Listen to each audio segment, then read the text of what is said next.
গতি পাচ্ছে থমকে থাকা সিলেট এমএজি ওসমানী আন্তর্জাতিক বিমানবন্দর সম্প্রসারণ প্রকল্পের কাজ। এ প্রকল্প বাস্তবায়িত হলে বিমানবন্দরের আয়তন ও সক্ষমতা বাড়বে ৩ গুণ।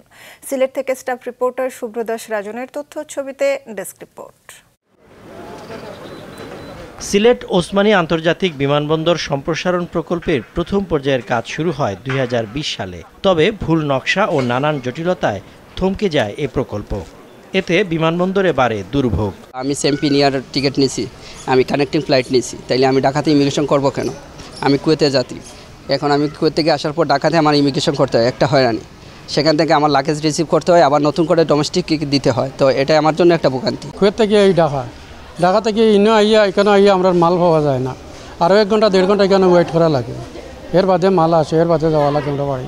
নতুন যে টার্মিনাল নির্মাণ হচ্ছে, এটা যদি আসলে হয় তাহলে আমাদের যে প্রবাসীগুলো আছে তাদের জন্য আসলে অনেক সুবিধা হবে। এই কাজটা যাতে দ্রুত এবং তাড়াতাড়ি হয়, এটাই আমার আশা প্রত্যাশা।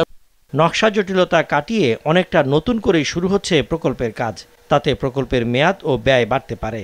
তবে জবাবদিহিতার মধ্যে রেখে দ্রুত সময়ের মধ্যে ওসমানী বিমানবন্দরের সম্প্রসারণ কাজ শেষ হবে জানিয়েছে বেসামরিক বিমান চলাচল কর্তৃপক্ষ।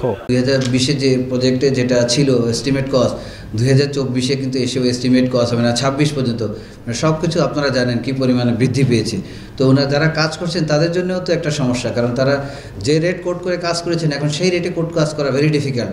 But then we have to see, আমাদের লিগাল দেখবো, দেখবো, সব কিছু মিলে ফিজিবিলিটি তাদের স্টাডি করে তারা তো ক্লেম করবেই, তাদের ক্লেম তো আমরা আমাদের বুদ্ধি বিবেচনায় আইন অনুযায়ী আমরা কাজ করে যাব।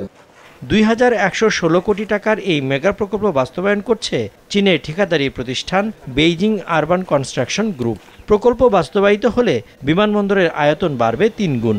2025 সালের মধ্যে এই প্রকল্প শেষ হওয়ার কথা ছিল। মাছরাঙা নিউজ ডেস্ক।